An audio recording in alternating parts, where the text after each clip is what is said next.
Dando continuidade ao vídeo anterior que eu falei sobre o Bernie Sanders, eu vou agora responder as perguntas que me mandaram sobre ele, com algumas dúvidas e curiosidades sobre a sua plataforma e sobre a sua trajetória. Como Sanders foi parar no Partido Democrata se ele é socialista? Bom, ele se auto-intitula socialista democrático. Ele já teve uma trajetória vinculada a outros partidos, ele já fez parte da Juventude Socialista, como eu contei no primeiro vídeo, fez parte do Liberty Party e também fez parte do Vermont Progressive Party quando ele foi prefeito. Mas desde então ele se denomina independente, ele não tem um partido especificamente, né, não é vinculado a uma legenda. Só que ele assinou uma cláusula de diretriz de que ele obedece às normas internas do Partido Democrata, isso para poder concorrer às primárias no Partido Democrata para presidente, já em 2016 e agora a mesma coisa. Então, se ele for eleito, vai ter sido eleito, vai se tornar presidente pelo Partido Democrata, mas não necessariamente ele tem um partido ao qual ele é filiado. É uma particularidade dos Estados Unidos e o Sanders recorre a isso. Como em tempos de Reagan, ele se tornou o primeiro prefeito socialista da América? Excelente pergunta. Se nós formos olhar o quadro eleitoral estado por estado nas eleições de 1980, que elege Ronald Reagan, a vitória do Reagan sobre o Carter é uma lavada, inclusive em Vermont. Vermont se tornou um estado vermelho, como se diz, que é a cor do Partido Republicano, o partido do Reagan. Para a gente entender isso, a gente tem que entender a lógica local, né? Como eu mencionei no primeiro vídeo, o Bernie Sanders foi um candidato quase que único contra o prefeito local, que era o Gordon Paquette, eu não sei como se pronuncia o sobrenome dele, que era um candidato do Partido Democrata e que tinha o apoio público do Partido Republicano.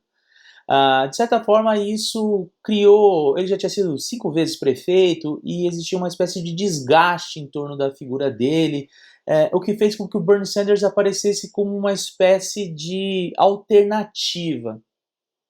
Ele estava vinculado ao Partido Progressista de Vermont, né, uma das suas filiações partidárias, como eu expliquei na primeira pergunta, e já era conhecido o passado dele socialista, mas isso não pesou tanto, até porque as políticas de perseguição aos comunistas e tudo mais, dentro de uma narrativa do Reagan, é algo que se acelerou ao longo da década de 80. Pelo seu viés socialista, é possível que o Partido Democrata o boicote para favorecer outro pré-candidato? Essa teoria do boicote ela é muito forte entre os próprios signatários, né, entre os próprios apoiadores do Sanders. Isso já aconteceu na eleição contra Hillary, de que houve um favorecimento da campanha da Hillary versus a campanha do Sanders. Isso já começou a aparecer novamente, principalmente com todo o problema do aplicativo de Iowa. Eu não diria que um boicote por conta de ser socialista, mas por não ser um candidato que o partido possua um controle sobre, né? Ele é um candidato independente, como eu já mencionei nas outras respostas, e, além disso, ele é um cara anti-establishment, inclusive anti-establishment do Partido Democrata. Ele é um crítico do Partido Democrata. Então é capaz de que uma eleição do Sanders representaria uma transformação dentro do próprio Partido Democrata, uma espécie de implosão por dentro, alguns defendem. Eu acho que não é tanto, mas eu acho que é mais por isso, por ser uma candidatura imprevisível e de alguém que tem suas próprias opiniões e que faria com que o próprio status quo do partido fosse atingido. Sorrilha, caso Sanders saia vitorioso, tem algum efeito frente ao bolsonarismo? Tem. Frente ao bolsonarismo, não necessariamente, né? A eleição do Sanders vai mexer na balança das relações externas norte-americanas de maneira geral, né? Por exemplo, a questão de Israel, em que o Sanders é pró-Israel, mas é contra a maneira que os Estados Unidos estabelecem uma relação com Israel. E nesse ponto a gente entra no bojo. E não é só algo que vai desfavorecer o bolsonarismo, mas as políticas do governo Bolsonaro nessa relação com os Estados Unidos, que com certeza se estremeceria. Boa noite, professor. Gostaria que falasse, se possível, sobre em que medida as propostas do Sanders são antissistema ou anti-establishment dentro da história dos Estados Unidos e como os poderosos de lá lidam com a possibilidade dele ser presidente. Os poderosos não poderiam apoiar Trump para evitar Sanders? E último, se conseguir ser o candidato democrata, tem chances reais de ser presidente dos Estados Unidos? Uma coisa de cada vez. Não tenho dúvida alguma. Se o Sanders for para uma eleição contra o Trump vira, na hora, o candidato do mercado, né? O Trump já tem um grande apoio dos industriais e de Wall Street, né, principalmente, né? A economia vai muito bem, os números de Wall Street são excelentes, né? Crescimentos, recordes históricos e tudo mais. Mas eu não tenho dúvida de que esse leque se abriria mais, né? O Trump se tornaria imediatamente o candidato do status quo e o Bernie Sanders se tornaria o candidato antissistema. Quais as chances reais que ele tem de ganhar? É uma pergunta que também outros colegas fizeram, é difícil responder, né? Ele tem chances, numericamente, quando você olha as pesquisas, ele tem chances de ganhar. Os números dele não são ruins e ele tem uma base eleitoral muito forte. O problema da base eleitoral dele é que ela é mais barulhenta do que costuma comparecer em eleições. E isso é um problema, principalmente porque nos Estados Unidos os votos não são obrigatórios. Então, depois que se definem quem são os candidatos a presidentes, abre um prazo para que as pessoas se cadastrem para a eleição. E muitas vezes esse eleitor do Trump mais jovem costuma não comparecer na hora do voto. Então isso é uma coisa que a gente vai ter que ficar esperto, né? Quem vai se cadastrar para votar, né? Na época da eleição do Trump gerou muito engajamento. Recentemente eu vi uma pesquisa dizendo que os americanos estavam pouco ligando para essa eleição e aqueles que diziam que estavam de olho nas eleições eram eleitores do Trump. Sorrilho, o que se ouve bastante na ciência política que os Estados Unidos não é um lugar para ideias socialistas, mas recentemente nesse último processo eleitoral se viu um suporte popular muito forte ao Bernie Sanders, conhecido aí como um socialista democrático, que recebeu muitas doações de públicos variados e até teve um movimento apelidado como Bernie's Revolution nas redes sociais. Minha pergunta sobre isso é: o que mudou no ZEWA para ideias como Bernie Sanders terem conquistado espaço dessa forma? Bom, eu acho que o Sanders ele surfa numa onda muito parecida com a do Trump, né? Essa onda anti-establishment, por um lado, né? Então, assim, essa disruptura que aconteceu, como o Pierre Rosanvallon chama, né? Do que é o político, o que é a política, né? Ou seja, o processo eleitoral, daquilo que é a vida das pessoas enquanto pessoas políticas, né? Do sistema democrático enquanto um sistema e uma forma de vida, né? Aconteceu uma ruptura nisso e isso possibilitou o surgimento de questionamentos sobre o próprio funcionamento da democracia liberal. Ele está nesse contexto, né? Juntamente com isso, o que nós vemos no longo dos últimos 30 anos, o planeta Terra, no sentido do desenvolvimento econômico e social, se desenvolveu de maneira assombrosa e fantástica, né? Quase 1 bilhão de pessoas saíram da pobreza e o número de pobres no mundo diminuiu bastante.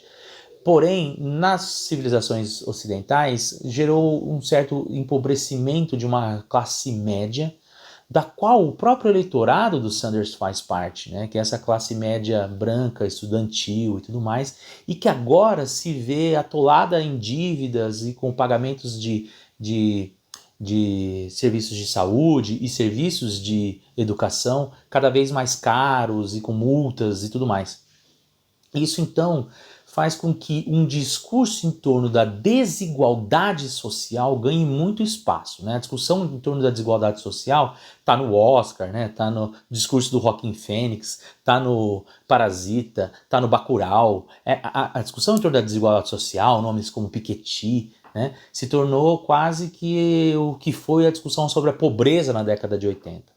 Bernie Sanders, sinceramente, tem chances de bater Trump ou mesmo que não podendo prever, a tendência é o presidente atual se manter no cargo? Qual o tipo de eleitorado do Bernie Sanders? Acho que eu já respondi isso mais ou menos. Eu acho que ele tem chances, né? Existe uma grande comoção dentro do Partido Democrata, principalmente, que não importa quem for o candidato do Partido Democrata, todos vão apoiar. Estranhamente, o eleitor do Sanders é um eleitor mais reticente a apoiar outras candidaturas. Aproximadamente 15% do eleitorado do Trump, do Sanders, diz que se não for o Sanders, não quer mais ninguém. Né? O famoso Bernie or bust. No entanto, o restante do partido está bem empenhado em retirar o Trump do poder. Vou repetir o que eu acho. Acho difícil. Acho ainda o Trump favorito. Tem a questão econômica, tem a questão do impeachment que uniu a base republicana, acabou aparando as arestas entre os republicanos, e o Trump tem aquele estilo de jogar o jogo meio caótico, né? Então ele pode fazer uma campanha bastante difamatória em relação ao Sanders, né, nessa questão do comunismo, que a gente não sabe como vai ser aceito ou vai ser recebido pela sociedade americana. O eleitorado do Sanders é basicamente esse jovem, classe média, que está enroscado nas universidades, e é quem mais inflama, né? É bastante aguerrido, mas também é um público que vota menos. Então, como eu já comentei outras vezes. Qual das propostas em sua campanha é considerada a mais radical? Sem dúvida alguma, a proposta mais radical, e aqui divide inclusive o Partido Democrata, é o Medicare for All. Né? Eu vou fazer um vídeo, como eu já comentei, explicando o que é o Medicare, qual que é a proposta dos democratas, né? O que diferencia um de cada. Mas é uma proposta que ela tem algumas divergências, porque entre todas as propostas de Medicare for All do Partido Democrata, o Sanders é aquele que visa proibir a existência de seguros de saúde privado. Ou seja, só vai existir um sistema de saúde público ou atendimento particular, sem apólices de seguro. E aí entra uma discussão de quanto isso vai custar para o governo. Ele diz que vai custar cerca de 1,5 trilhão de dólares por ano. Atualmente, os americanos gastam em torno de 3,2 trilhões de dólares com saúde no ano. Ele diz que isso vai custar para o Estado apenas 1,5 trilhões de dólares. Então a conta não está fechando. Né? Aí ele fala que quando for para o Estado, os lucros absurdos que são adquiridos pelas companhias de seguro vão reduzir e aí você vai ter um preço mais justo. A prática não demonstra muito isso. Né? Já aconteceu, por exemplo, no estado de Washington, não confundir com a capital, mas no estado de Washington, lá na costa, mais para o lado da costa oeste, que os custos aumentaram. Né? Então, e outra questão que se pergunta é justamente se, sendo gratuito o serviço, se as pessoas não vão começar a procurar mais, né? O que vai aumentar os custos do Estado com pessoas que comecem a procurar por pequenas doenças e não como é no caso dos americanos, que eles só vão no médico quando estão realmente doentes.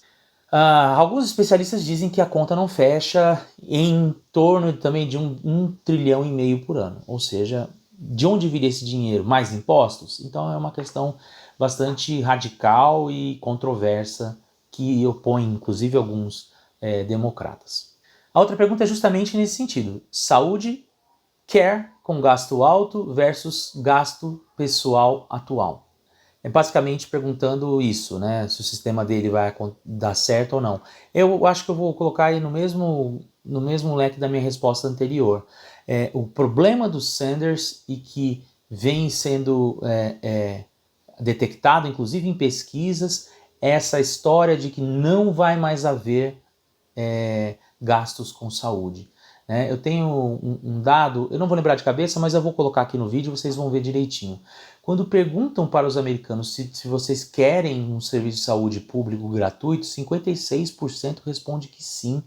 Mas quando você fala, se você quer um sistema de saúde que elimine os sistemas de saúde privados, essa resposta muda.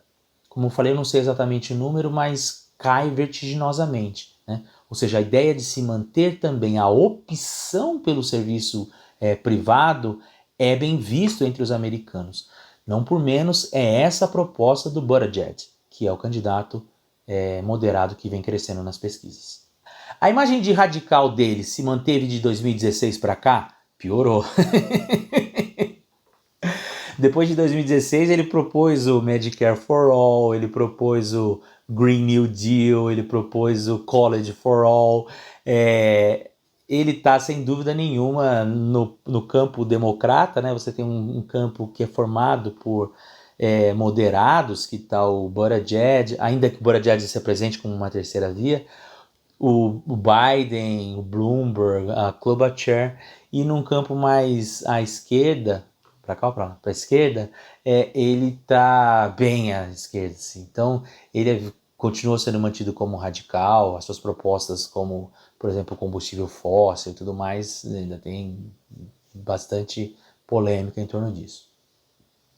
Última pergunta. Você acha que os Estados Unidos vão mesmo eleger um socialista se ele chegar contra Trump? Bom, já respondi isso várias vezes. Não sei. Me parece que é um prato cheio para o Trump, né? Quem assistiu recentemente Stranger Things, né, viu o personagem da Erica falando sobre combater comunistas e tal, e muitos entenderam o Stranger Things como uma campanha anticomunista. De fato, essa é uma discussão que não está de volta só aqui no Brasil. E lá nos Estados Unidos isso é ainda mais traumático e mais perene, né? No entanto, é interessante porque a gente pensa na história dos Estados Unidos como algo vazio de ideias comunistas e socialistas, e não é bem assim. Inclusive eu estou pensando mais para frente gravar um vídeo contando sobre a história do Partido Socialista, como ali na década de 1910 teve um candidato que despontou como uma terceira força do partido, terceira força no cenário eleitoral e pertencia ao Partido Socialista, que tinha, o Partido Comunista nos Estados Unidos tinha inclusive ligas de futebol, enfim, tem uma história bastante interessante sobre o socialismo e o comunismo nos Estados Unidos que foi um pouco apagado pelo macartismo e depois pelo Ronald Reagan, né?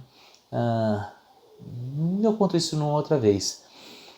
Acho que não. Acho que a tendência é dar Trump. Mas isso eu vou cravar mais pra frente quando começarem as eleições mesmo e nós vamos ver se o Sanders estará lá.